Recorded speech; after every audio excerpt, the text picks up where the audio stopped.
Hello, beautiful, magical, divine one. Okay, I know that this message finds you when you are extremely tired, where you feel like there's just no no gas in your tank and no battery or no charge to your battery. Um, my human can relate to this because I've had 4 nights of a sick little one with very, very high temperatures. I haven't slept. So if I look a bit tired, that would be why. But I'm also feeling this tiredness in the collective, whomever I'm speaking to. And when I took out the deck, the card that stuck in the box was the Four of Swords, this deep rest, this rejuvenation, whatever is taking place, you're recalibrating. Things are the image that's coming to mind is a vacuum cleaner, like a vacuum cleaner that's been really, really, really busy, and it kind of needs its motor to rest. Like if you were to leave it on the entire time, the motor would burn out. Okay, so this is not necessarily a time of complete inaction, but it is a time of listening to. I saw something move in the tree. I don't know what it was. I would say a squirrel, but I have never seen a squirrel in the tree there before. So, but stranger things have happened. This is a time for you to really rest when you feel called to rest, because this rest is like, it's not like, oh, I'm just going to go take a nap. Like, yeah, that may be what it seems like in the human world, but in like the reality, it's like you're going to the quantum, like there's stuff happening in your sleep, a lot. Recalibration. I wouldn't imagine, I wouldn't be surprised if you've been having a lot of dreams, uh, if you've been waking up a lot throughout the night, um, possibly at like similar times. I'm seeing 333 or 444. For me, that's a time that I often wake up at. But I'm also seeing the Nine of Wands um, in my mind right now. And that's where you feel really, really tired to take that step. It's like there's one more step to go. Okay. The 10 of Wands is an interesting one because from the 9 we go into the 10, and it can be read in a couple of ways. Right now, I'm feeling that the 10 of Wands is you've gathered all your tools, not you've still got to carry all these burdens with you. It's the shedding. Like, I feel like through this treacherous, it's almost like Jesus in the desert, 40 days, 40 nights, whatever, this purposeful period of like being in the desert. That's the archetype I'm feeling here. Like you're thirsty, you're tired, you're hungry, you don't know which way to go, and yet you know 333 that there is just one way to go, the resonant way, that you have to move, that you have to keep moving. That to stay still would mean like to give up, to die, probably quite literally in the desert. I don't know, but there's this within you. There is a spark that will not will not allow you to give up, and that's the spark that you need to kind of fan at this time. And I feel that that spark is your voice. I'm going to take the cards out now, and Source will bring things and clarify things a bit more clearly for those of you that this resonates with. But I feel I'm feeling an actual blockage, like my throat feels tight, like I was about to go into an anaphylactic shock reaction. Like there is a tightness. So I feel that there is a blockage in your throat chakra, that you're not saying 444, that you're not saying the things that really matter to you. And speech, I love the fact that it's a speech thing, because we can speak in many, many ways. There's not just one language, right? There isn't just English. There's a multitude of languages. But beyond that, there's the language of frequency. There's body language. There's like, yeah, there's so many different types of ways. There's painting is a type of speaking. Uh, Playing music is a type of speaking. There's so many ways that one's voice, one's message, one's truth can be heard. And it's like, okay, this is quite specific, but it's also a really beautiful analogy. It's like somebody that has been playing music for a really long time, and they're set in their ways. Like the crowd loves this style, everybody loves this style, but it no longer brings this being joy because it's known, it's done, and there's like another symphony, another song, another beat, a whole different like genre of like music um, that's bubbling in their soul. And it's like for them to really take that mic and take that instrument and go for it. That's the feeling here. It's like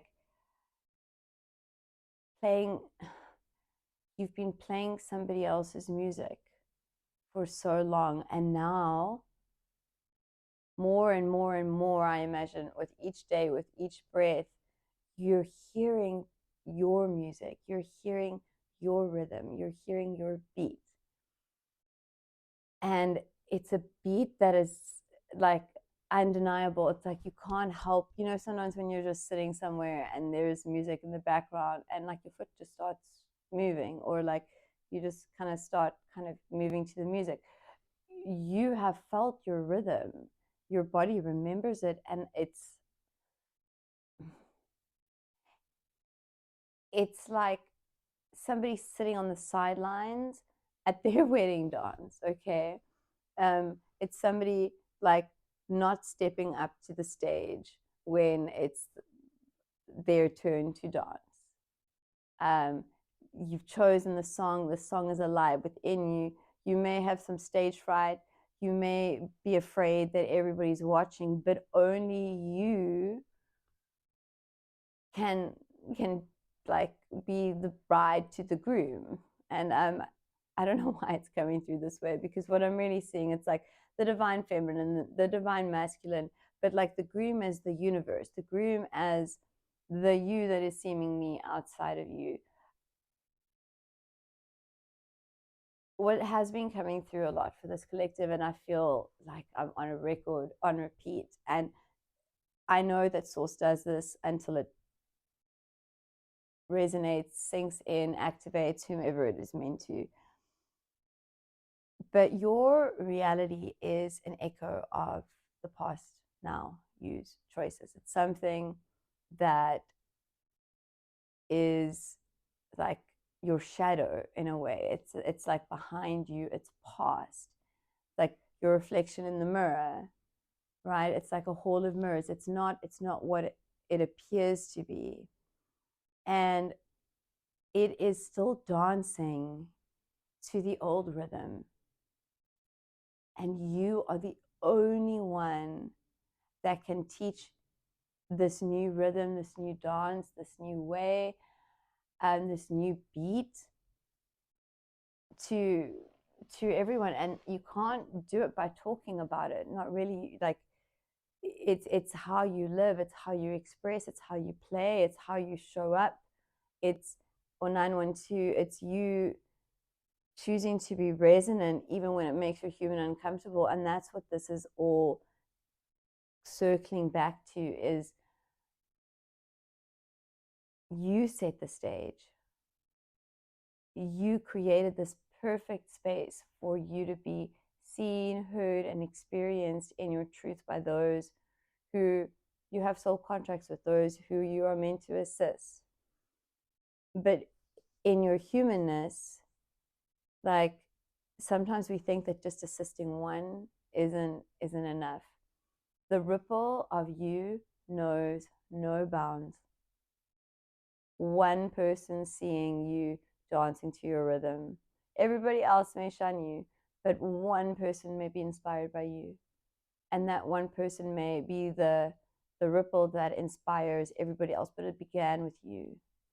And this whole thing about your part, like you're now being your past, something that you kind of have to, an echo that you get to push through, push back against, dismantle, unravel.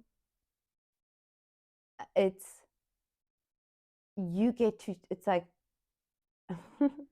I'm getting like a very dirty dancing, lots of dirty dancing scenes in my head, but specifically where like she's never danced before, she's very like type A personality, right? She doesn't really look like she has rhythm. She doesn't know how to move her body. She's very, very structured and contained. And um and you see her unfold, but she is taught this new rhythm, this new way of being. And that's kind of what you're here, 1111, what you're here to do. And simply by dancing as the truth of you. And friends, life is a dance. When you get beyond the stories, and I mean, the stories are always going to be there, they're part of the human experience, but they weren't there to contain you. Something, a conversation that I was having with somebody, and it was about death, is coming up, and it's something that I've thought about in relation to my child. Like, how will I explain this whenever it occurs? Our dog died, but she was still so connected. She really understood, but you know, um, and I had this revelation that really, really resonated with me, which is that we have always been taught to fear death. Right, 129. Death is the end. Death is it's over. But that's not what it is, right? We know that now. We know that now. Which is not to say that grieving isn't important and that we don't miss those that leave us. But there's this intrinsic understanding that it's just this joyride, and then you get to come back or you get to join another joyride. And I don't know what it's like because that's not how I was taught about death. I don't know why this is coming through, friends, but it is. The cards are going to come out momentarily. But I recall my first human moment where I experienced death, and I was about 5 or 6, and my grandfather died. And I remember his funeral, not all of it, but I remember all my cousins and my sister, and I'm almost 3 years younger than my sister, so they were all quite a bit older than me, not too much, but 3 and I think 5. And I remember being shunned for not crying, for being like ridiculed. Why aren't you crying? What's wrong with you? Um, and it took me a long time to unravel this, because from that I actually then experienced death in a very, very extreme way. It was the opposite, right? Because I was told that that was kind of what I was meant to be. But I'm sharing this with you because I feel called to, and it's something that is just, it's come to my awareness that the reason we fear death is because of what we were taught about it. And it's not the end, right? We know this. We know that we are just playing games. Like, we get to it, it literally is like a video game. My favorite one, I'm not much into video games, but the one that I still love is Contra. One of those old school, I don't even think it was Nintendo. I don't even know who it was, but just with the A, B, C, very, very simple and basic. And you die and you come right back. And that's really what I feel that, if we knew that from a young age, and remember that all of this was by design, right? There were so many other reasons for us not being made aware that of reincarnation. But I don't know why this is coming through. I don't know who it's for, but for whoever it's for, like, death is the beginning of a new chapter. And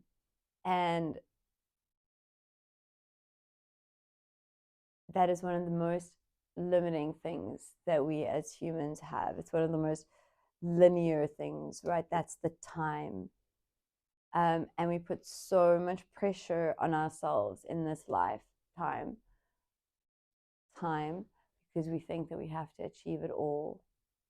But you here, if you're still here receiving this message, 333, like for you to exist, it took eons of planning, right? That's how patient the universe is. But I do know that this is the lifetime where it's like, oh, okay, I love this. Cards are coming out right after this. 1 555. Have any of you seen the movie Stardust? If not, it's one of my favorites. I love it. It's fantasy, mystical, beautiful. If it resonates with you, give it a watch. But she is a star that falls to the earth. And when she falls to the earth, she's like in human form. Very glowy, very this, very like different, but she falls. And this was you. You fell to the earth. And and you kind of got to experience pain and discomfort and this and that. But when you go back, you're going to be an even brighter star. And then it's like you're going to choose when you want to fall again, right? Fallen, uh, you're a fallen angel, 444, right? And you're going to continue falling here because your purpose as the consciousness that you are is to create heaven on earth for every single being. And like for that star to exist, all the gases, so much had to happen. And the same is true for you. And friends, I just have to say what I'm hearing in my head. It's time. It is. It's time for you to see that too. It's time for you to stop with the excuses. I, I literally keep seeing somebody turning away from something inspiring, and it's time to stop the excuses. Okay, cards are coming out. If you're still here, my name is Angela. I'm a channel of and for source consciousness, and if you are new, welcome, and if you're returning, thank you. It is always such a beautiful, magical experience for my human to play in your frequency. And let's breathe together, shall we? Breathing in through the nose to the heart space, acknowledging your light, your magic, your truth, your divinity. And then with each and every exhale, surrendering to the perfection of you and your now, exactly as it is. Breathing into that heart space and just surrendering to the perfection of you and your now. 4 of Swords at the bottom of the deck. A time of rest, a time of recalibration, a time of surrender.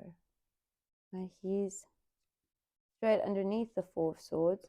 We have the 4 of Wands.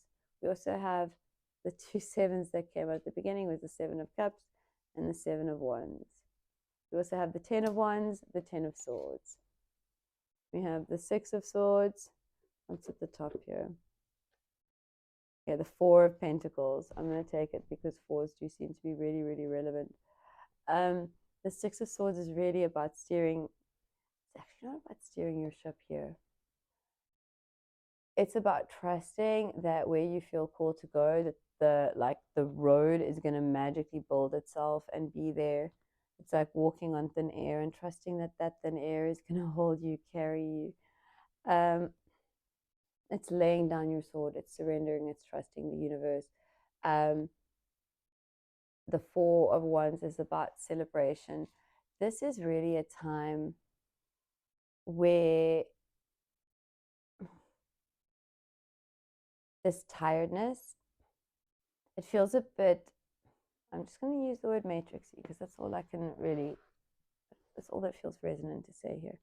Because I feel like there's something in your reality that's really, really causing you to want to protect, want to hold on to, want to do things in a logical human way. Like we have the 10 of swords here, we have the 10 of wands. If you recall, I was saying I felt a 9 of wands energy. We have the 10 of wands here where, can you see, let me just hold it one card at a time. There's her foot, I can see the other foot, there's her head, just kind of wrapped in, okay? Your tools, your voice, your light is going to begin suffocating you if you don't let it out. The 10 of swords is really speaking to an ending, and it's not an ending that you haven't accepted. This is an ending. Let's just pull a clarifier or two here. The 2 of wands. Okay, I'm gonna take something one more. This is speaking to like an ending that won't like allow you to end it.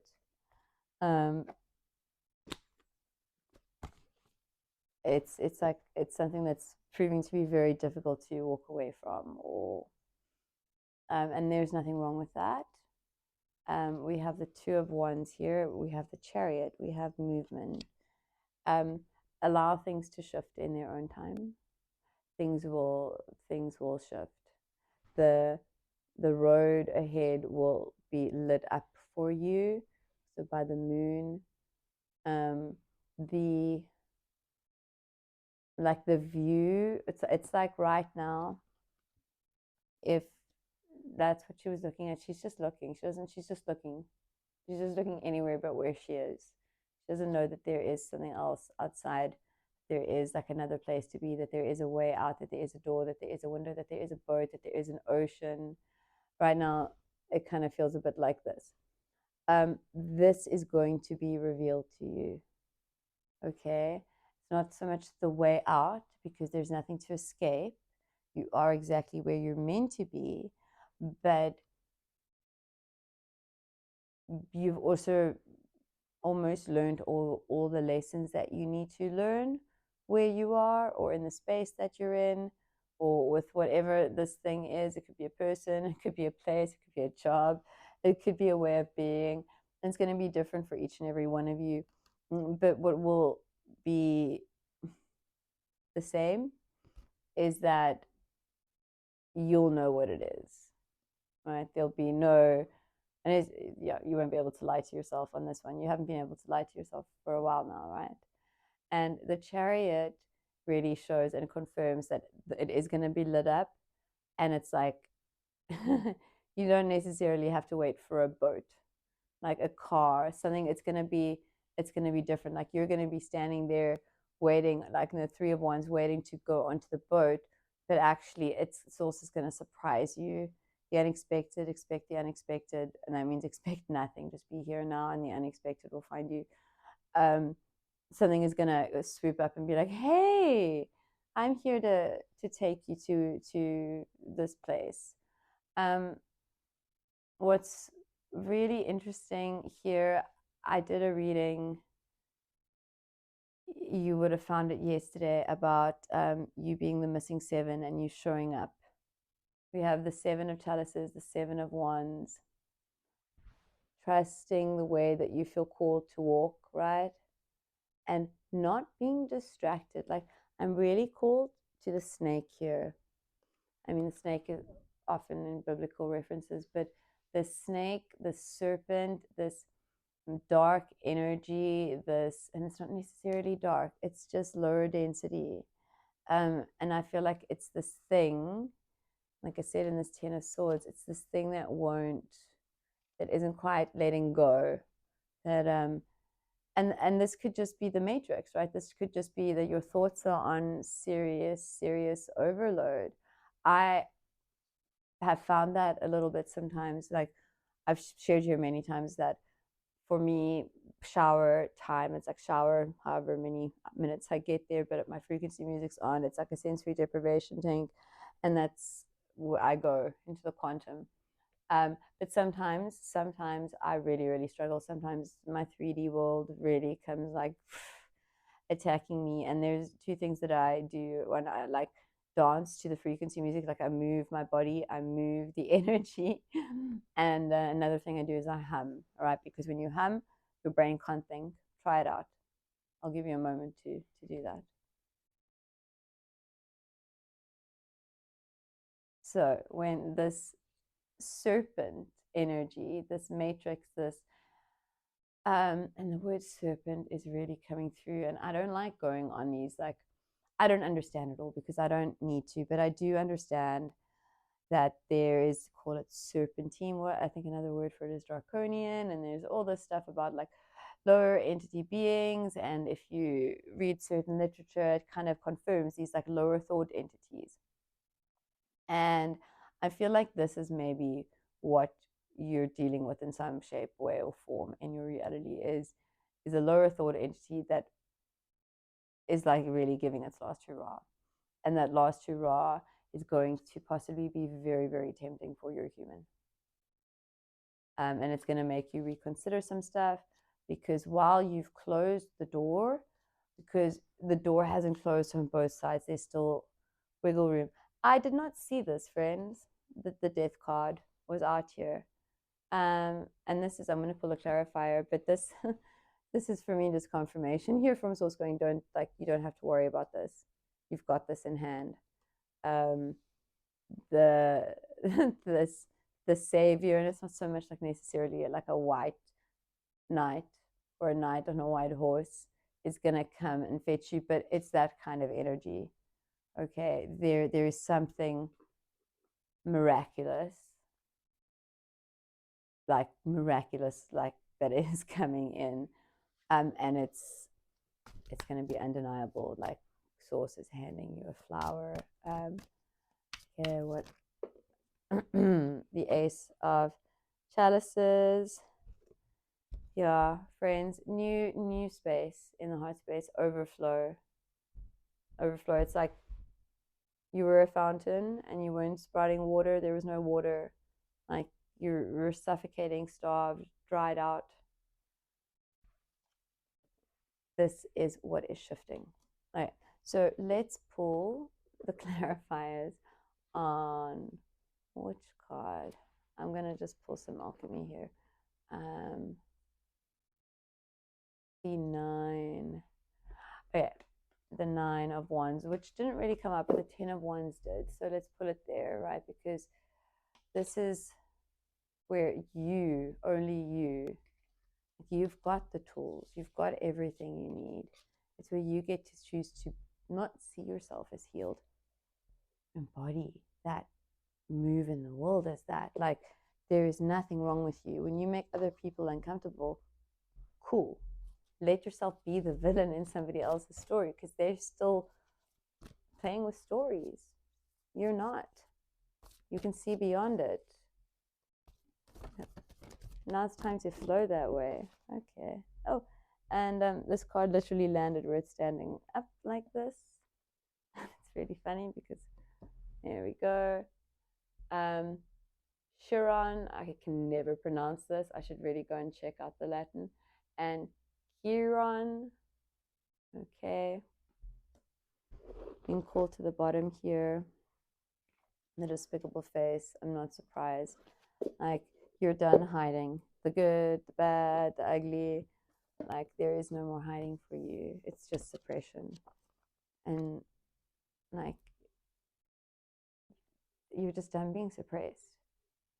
Right? Like it's like you're a candle and you've had this thing over you your whole life, and you've experienced moments of like being able to just be flickering in the freedom of the wind and the air and the elements, and yeah, you can't go back. Okay, so this one is number 11. This is the end of the planets. Just feels like I should note that. Wounds, teachings, paradoxes.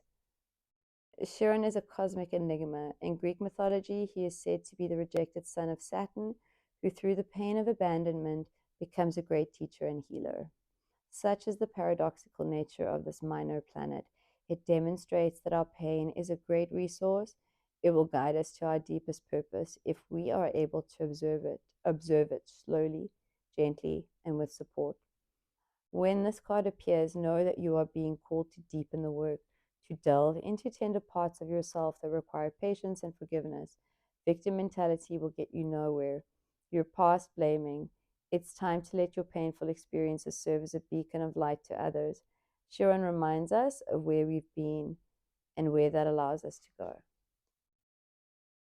Go deeper, read the myth of Chiron. It's just spelled Chiron, to ponder the story of your scar. Chiron is a symbol of betwixt and between, half man, half horse, neither a planet nor a star, both wounded and healed. In what ways are you paradoxical? Is this part of your strength? Depersonalize your pain by thinking of a person you love and admire. Contemplate their story. How have their wounds served their deeper purpose? And then volte faciem, the despicable face. And I feel like we opened one page before, did we? No. Okay. One moment, please, friend.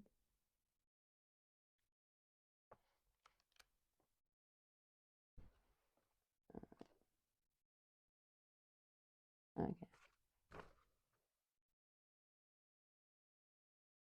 What is hidden, unaccepted, shamed? The despicable face is never seen. Rather, it is kept in hiding to save outward appearances. This card appears when something below the surface wants to be witnessed in order to be transformed. Everyone has their own version of the despicable face and their own reasons for assuming it is an abomination. It could be a buried resentment, an insecurity, or a physical characteristic that holds us back from expressing our true self. Remarkably, once revealed, it is not despicable at all. It is human. It is interesting. What was once thought of as an error becomes an asset on our journey of alchemical transformation. This card connects us to others and to humanity as a whole. Through acceptance, we lift the veil of perfection and reclaim our energy. Honesty and acceptance are the balm that heals the most tender of wounds. Go deeper, watch the movie Edward Scissorhands to ponder acceptance as enlightenment. This card may indicate fear of failure or let me just read that again. This card may indicate fear of failure. Some are so afraid to make a mess that they never cook up anything in the laboratory. Try. The mess is alchemy underway. When this card appears, it is important to notice what company surrounds you. Those who can see and accept all sides are true alchemical allies. And just because I'm really loving this deck, I don't know, and I'm kind of just really enjoying pulling like 3. Oh, and we have, no? 3. Just like quick little high. The storyteller, viewpoints, control. I love this, right? You are creating the shadow. We also have these hands here, the patron, mentorship, finances. I'm feeling collaboration here with these 2 hands. I like that one is a cat, I think, and one is a giraffe, or one is a wolf.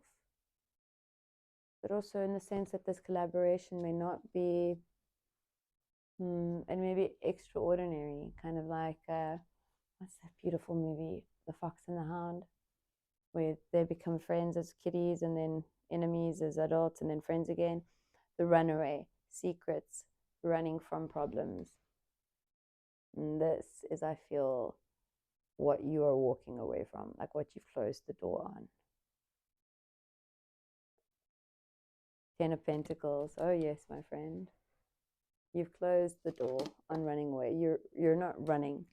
It's not that you're even running towards something. You're just like, here's where I'm meant to be. I'm making myself bliss, because then everything else will be bliss too. Thank you for co-creating this message with me today. Thank you for your time, your energy, your love, your self-love, your self-devotion, your strength, your resilience. The world doesn't know how. They're going to know soon. They're going to know really soon. They don't know how lucky they are that they that it didn't snuff you out. Blessings and love, magical one. Bye bye.